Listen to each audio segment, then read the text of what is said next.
This is Ray. This is Andy. And this is FDS CFL Season 3, Episode 3.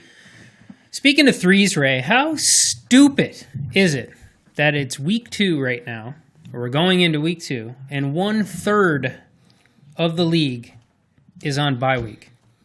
How stupid is that?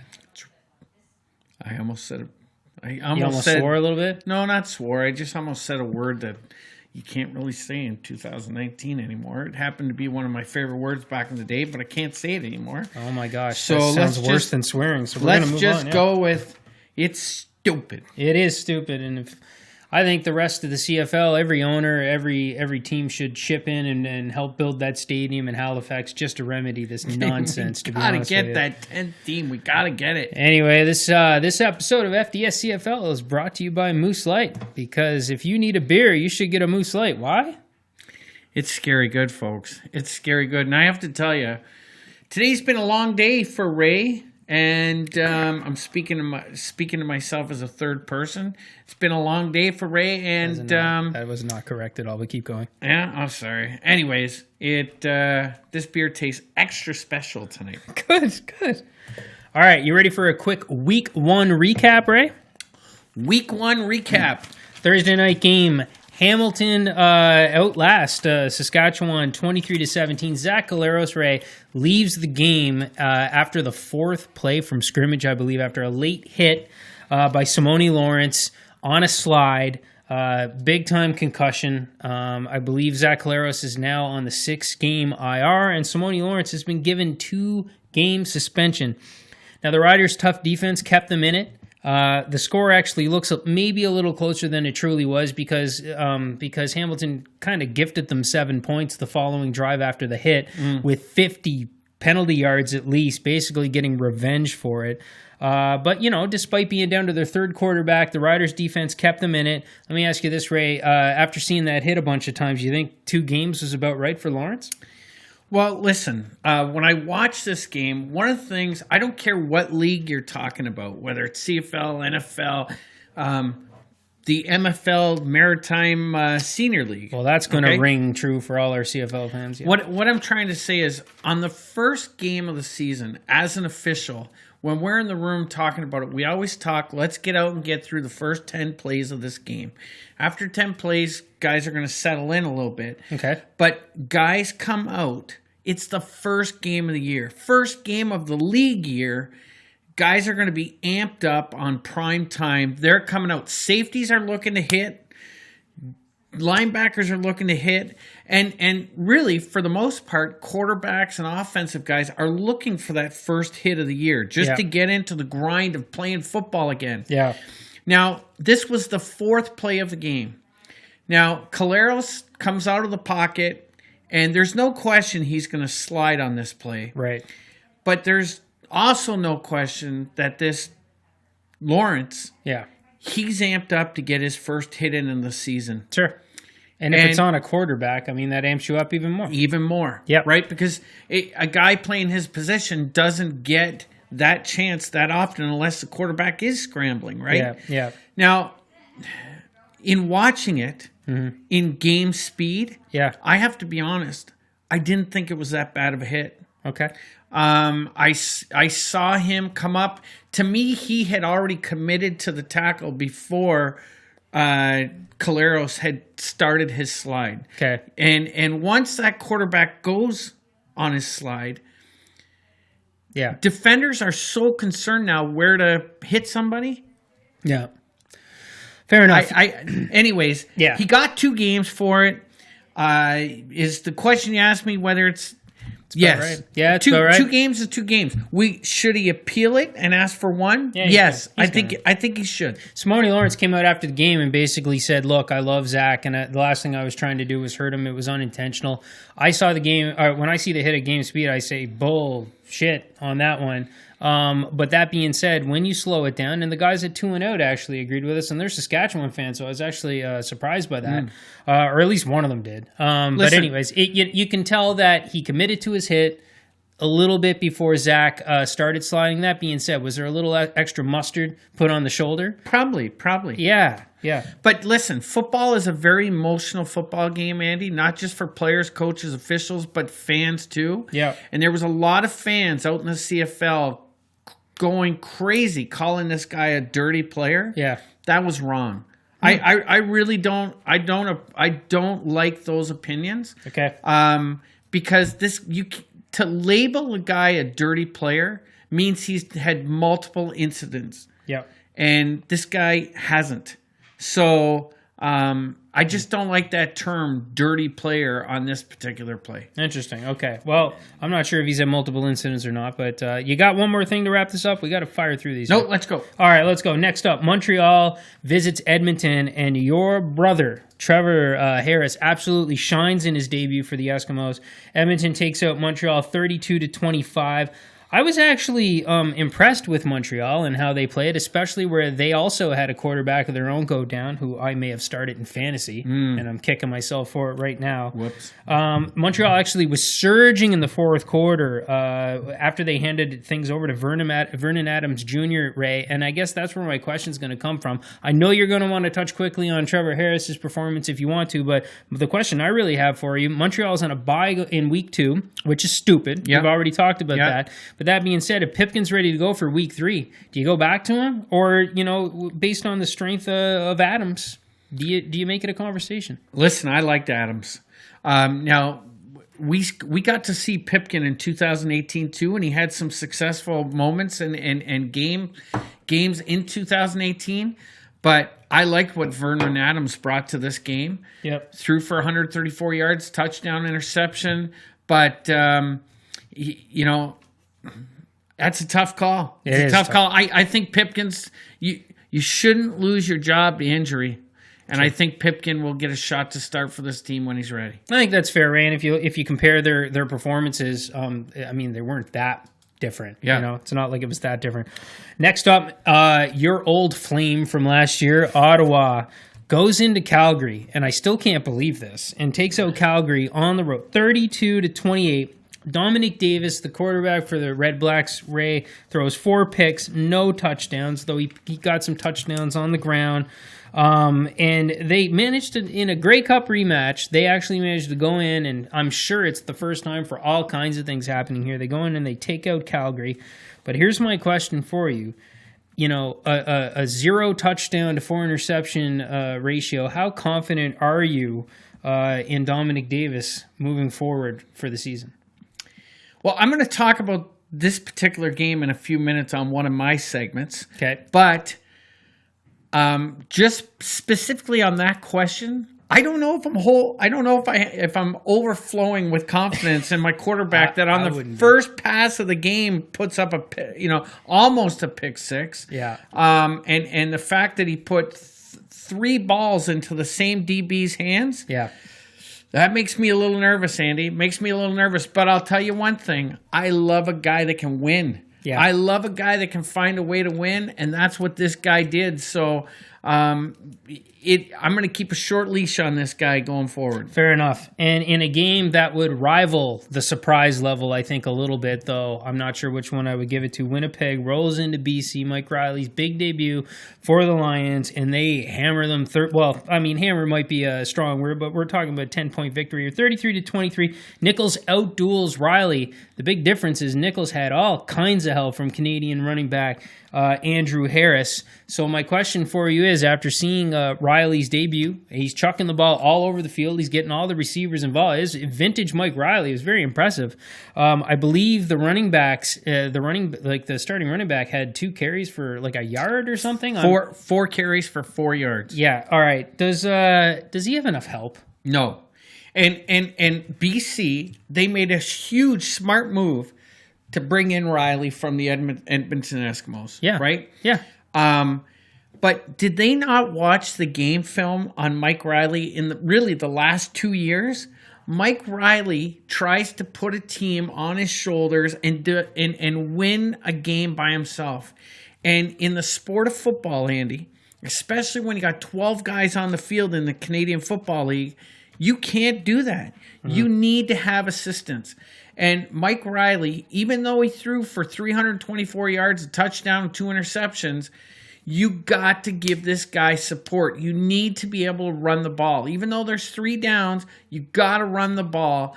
And to have a running back in the CFL put up 4 carries for 4 yards is a joke.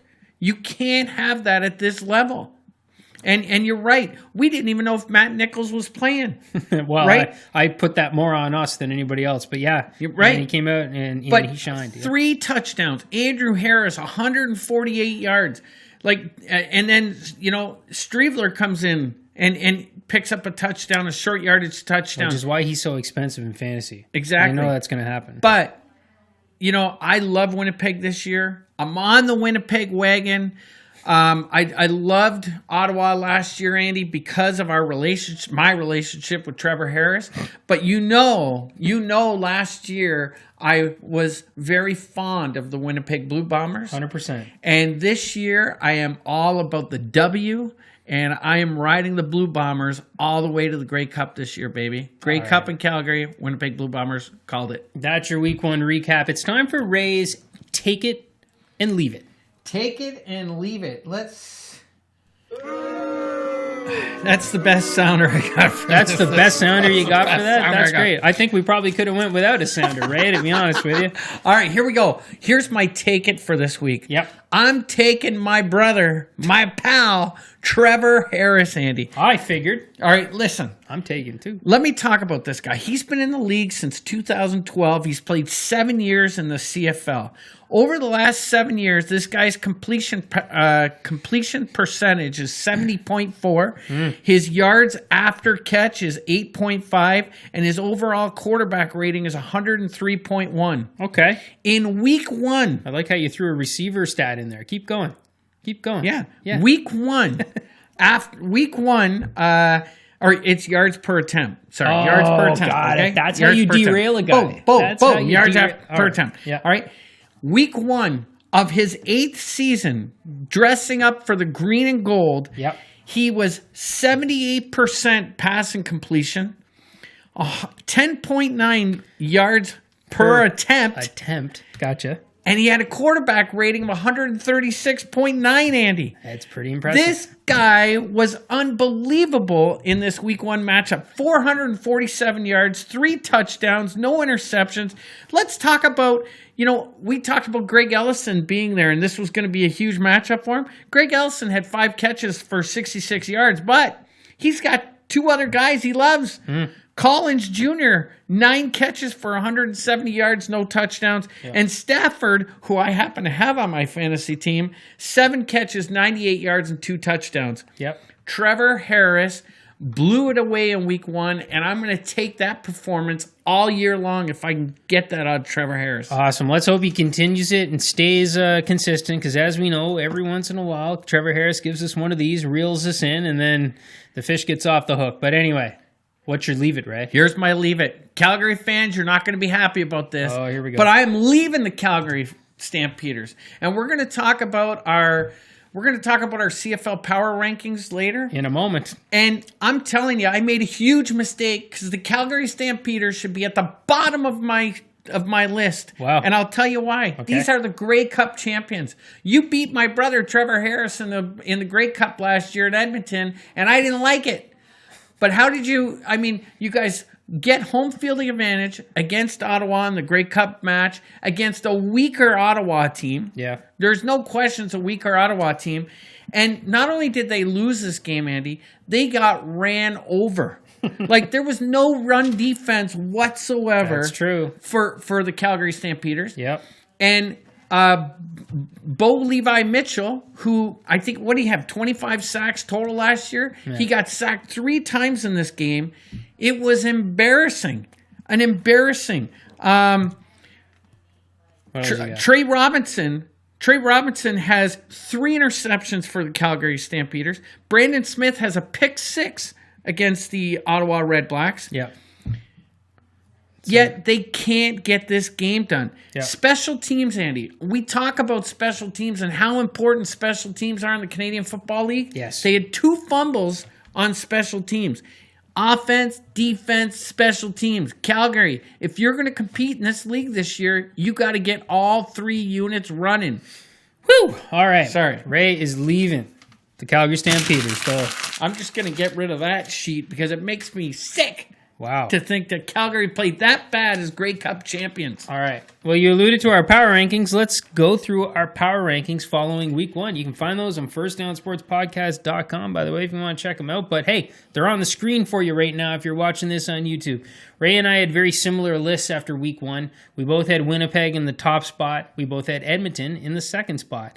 Now, positions 3 and 4 is where we differed a little bit. Ray slotted Ottawa at number 3 and Hamilton at number 4. Listen, with that quarterback performance, with no touchdowns, 4 interceptions, and the instability that can really cause over time, again, a lot of things went their way. I just can't trust it. And like I said earlier, Hamilton's game looked closer than it actually was because they gifted Saskatchewan 7 points with all those penalties during their, I'm going to call it, revenge drive. Now, we both had Calgary at 5, and as you just heard, guys, Ray regrets this decision, and he wishes they were way down the list, but they're not. We both have BC at 6. We both have Saskatchewan at 7. And then at the bottom of the list is where we differ. And there's some folks on Facebook unhappy with you about this one. I've got Montreal in the 8th spot and Toronto in the 9th spot. And Ray actually put Montreal at the bottom and put Toronto at number 8. Until I actually see Toronto on the field, there's no way I can put them in front of a team that really impressed me, Ray, especially when they ran into some quarterback trouble. I think you're completely out to lunch on that one, and a lot of people on Facebook too. Do you want to defend? We don't even have to talk about that other one. You want to defend yourself on putting Montreal at number 9 here, or do you just think Calgary should be there instead? Let me tell you this. There's a kid on Facebook. His name is Zach Nick, and I had a quick conversation with him on Let's Talk CFL group on Facebook. Sure. Zach, you are 100% right. I got lazy in the bottom half of my power rankings this week. I was so happy to make Winnipeg and Edmonton first and second. I felt very strongly when I looked at Ottawa, when I looked at the points for, points against with a rookie quarterback, 0 interceptions and coming back and winning the game. I said, you know what? They're getting my 3rd spot. Hamilton, I wasn't overly impressed. They didn't put a whole lot of points against the Saskatchewan team where the starting quarterback was down. But their defense is good, right? I don't care. They should have put up more points. Mazzoli is a talented, experienced quarterback that should have put more points up than that. Then we get to Calgary. I put them at 5th. I made a huge mistake here, Andy. Huge mistake. They did not deserve 5th in my power rankings this week. I wish I could redo these power rankings over because Calgary would be at the bottom, and I would put Montreal, who almost came back against Edmonton in that performance that I just talked about with Trevor Harris. Yeah. With a backup quarterback, almost came back and won this game. Right. So Montreal deserves to be number 5 overall in my power rankings, and I'm putting Calgary all the way down at the bottom. I wish I had a redo, and I appreciate Zach Nick calling me out for it because you're 100% right. Just writing the date down here. This is June 18th that we're recording this, Ray? June 18th. That's the first time I ever asked you to defend yourself on something that you said and you didn't. You just turned out and apologized and called yourself wrong. This has never happened before. Never happened. June Never 18th, happened. 2019. All right, listen. Before we make our picks and we talk CFL fantasy, which is going to be exciting, why don't you give me some odds and ends for week 1 here? All right, let's talk some odds and ends. Man, I don't have a sounder for that yet, but it's coming, folks. I'm going to have these sounders up and running. We'll get some sounders, folks. First thing, Touchdown Atlantic.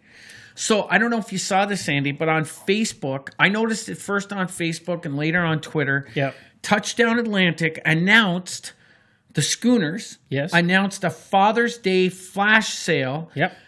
Where they were selling the end zone tickets for $50.50. That includes taxes plus fees through Ticketmaster. Yep. That was down from $80 plus fees. Right. So that was a huge sale.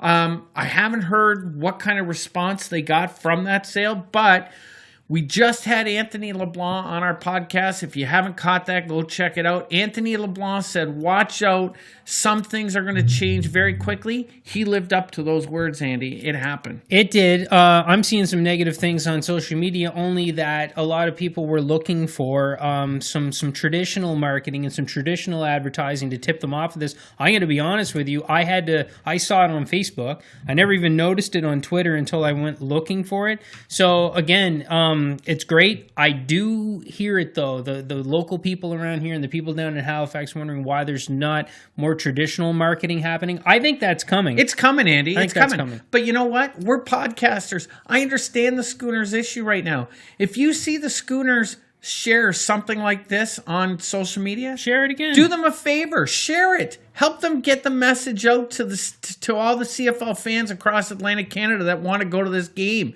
Don't sit and complain about it. Help out. Let's go. All right. 100%. Ray, let's talk about our picks last week. What a shit show. All right. That's all I can say. That's all you want for odds and ends? I had a couple more. Oh, my goodness. Keep going. All right. Keep going. Here's another one.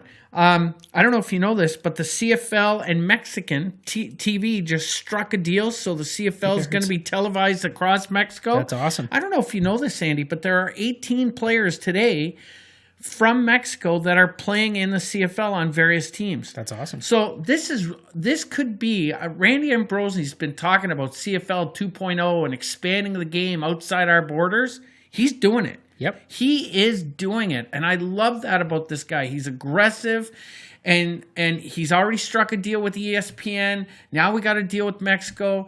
The next thing that's going to happen is Europe. I really love where Ambrosie's driving the CFL. Yep. Good to see. What else you got? Command Center, Andy. The Command Center. Yeah. So an article came out over the weekend about what is the Command Center, okay? So the Command Center's job, and its only job, Andy, is to overturn calls or non-calls on the field where a clear and obvious mistake has been made.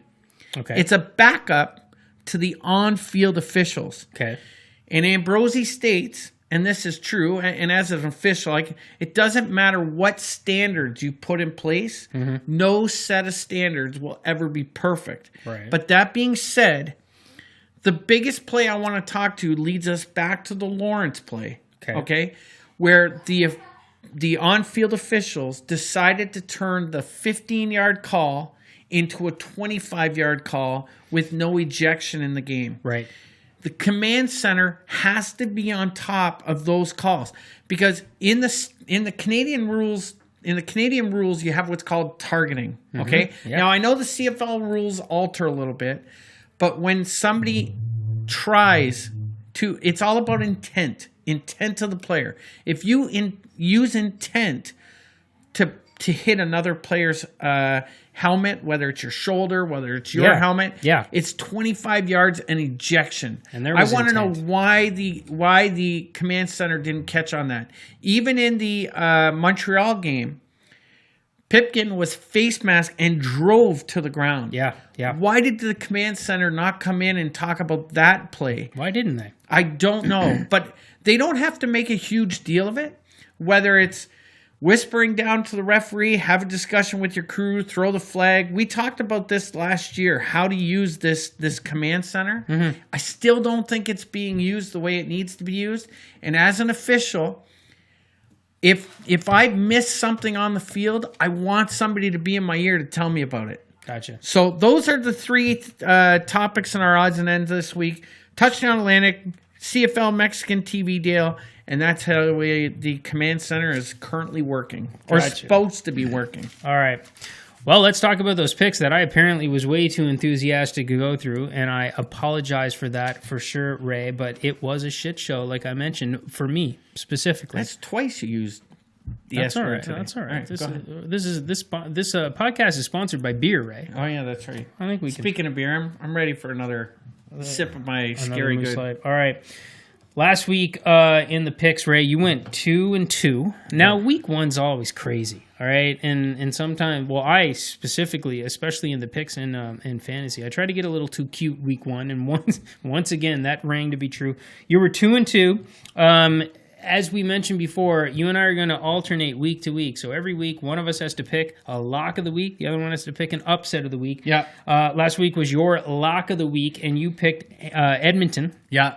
And I locked it in. You locked it in, and you got it. And that was a very, very smart move by your play because, as you knew ahead of time, I think he was thinking here, folks, I actually picked Montreal upsetting Edmonton on the road as my upset of the week. So I am now 0-1 on my upsets, and I went 1-3, folks. I called the Winnipeg win in BC. Some would call that an upset. Some might not, and the rest was just horrible, all right? And I'll stop swearing now, right, since I can see it's offending you, all right?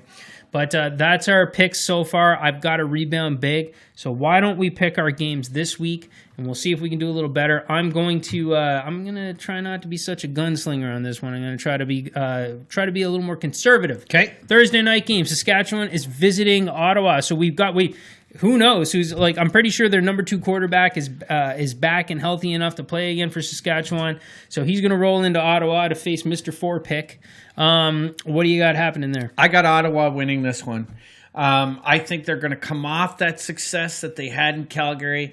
Davis is going to have a little bit of confidence under his belt as far as winning a big game in Calgary. Yeah. And I expect Ottawa to roll Saskatchewan this week. All right. Roll. I also have Ottawa winning at home. I'm thinking the shaky quarterback situation, Saskatchewan is going to help, and I think Ottawa is going to bring some momentum in that defense back from Calgary. So I'm also going to take Ottawa at home.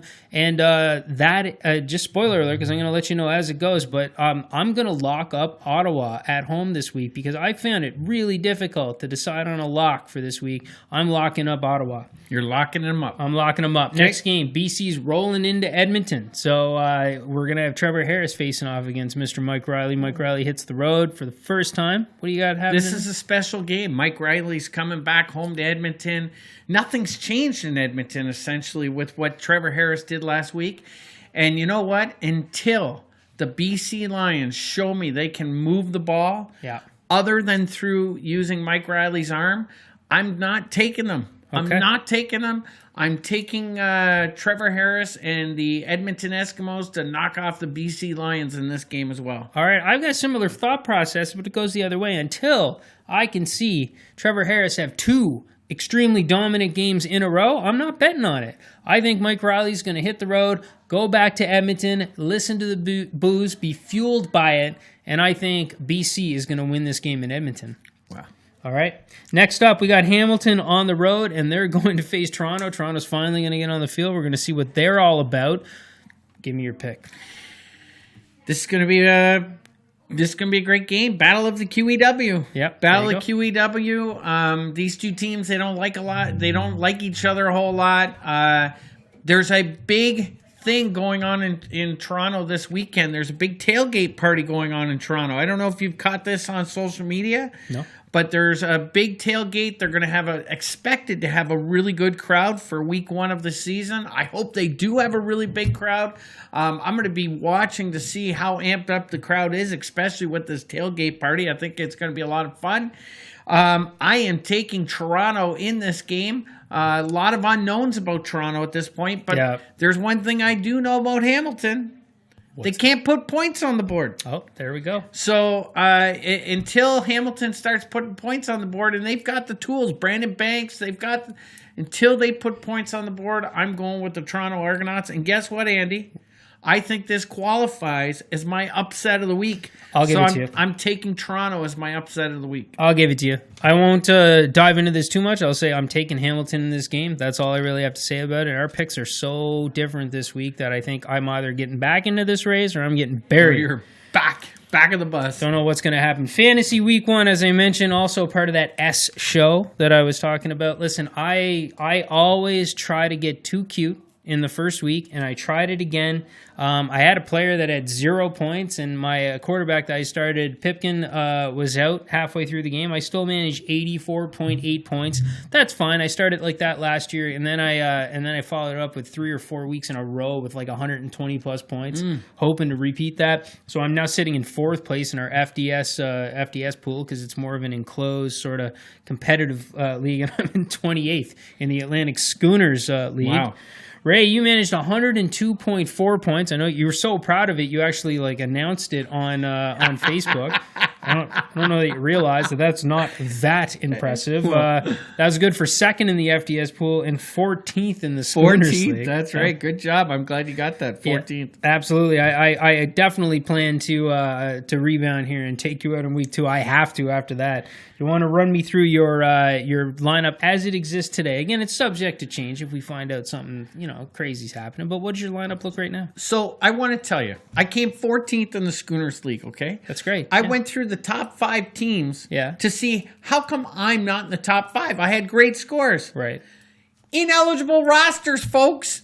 Did you know in Canadian football you can run an ineligible roster? None of the top 5 had defenses. Yeah, I'm told that that's a winning strategy is don't play a defense. That's complete crap. In NFL fantasy, you have to have an illegal roster, and I'm calling illegal roster on the top 5 teams in the Schooners League. But that being said... What are you going to do about the other 9 that were ahead of you? If you can't beat them, join them. So I got no defense this week. All right, what do you got? I'm taking Trevor Harris. I'm doing the same thing last week. I used only 2 teams. Yeah. Doing the same thing this week. Taking Trevor Harris, Moses Madu, CJ Gable, Kenny Stafford, who was great for me, Brad Sinopoli, who was a last-minute addition, and I'm taking RJ Harris with Ottawa as well, and no defense. No defense. All right. I am going to start a defense for the second week in a row, but there's no shame in my game. I will stop playing a defense when I need to, and I started, and I did that last season as well. I'm also starting Trevor Harris. I can't help it. I'm going to do, even though I'm calling BC to go in there and win, I think it's going to be a high-scoring game. I'm going with Trevor Harris as well. You can't put him down and take him. Yes, I can, and I just did. Right. Yes, I can. I'm going Tyrell Sutton at running back. My other running back spot, I'm going with Brandon Rutley, mainly for his returning. I hope he has another strong return game, and if he can just get like 1 or 2 carries or something like that, that would be wonderful. At wide receiver, I also have Kenny Stafford. I couldn't resist there. Have to pair up a Harris with somebody, and Burnham again. Burnham was great for me in week 1. He's probably one of the only bright spots. I think he can be even brighter, and he's going to help Riley be brighter in Edmonton. My flex spot, I'm going with Hamilton receiver Canadian Mike Jones. And defense, I'm starting Ottawa's defense. Oh, so you are going defense. I told you I'm going with a defense for the second week in a row, but that's it. If it doesn't work out for me, I will drop that defense and not be upset about it like you just were. That's right. There's one thing, just one more thing I forgot to point out. I had it written down on my other notes. I forgot about it, Andy. When we're talking about Trevor Harris, I got to talk about one more thing that Trevor Harris did in week 1 that impressed the heck out of me. Let's get it. Because in week 1, you just never know what you're going to get on an offense. And on one of Edmonton's drives, it started on their 1-yard line. And Harris orchestrated a drive from his the entire field. That's 109 yards. He took him down for a touchdown. So Trevor Harris is the real deal in 2019, and if he's not on your fantasy list, you better start shopping for him because he's a great value.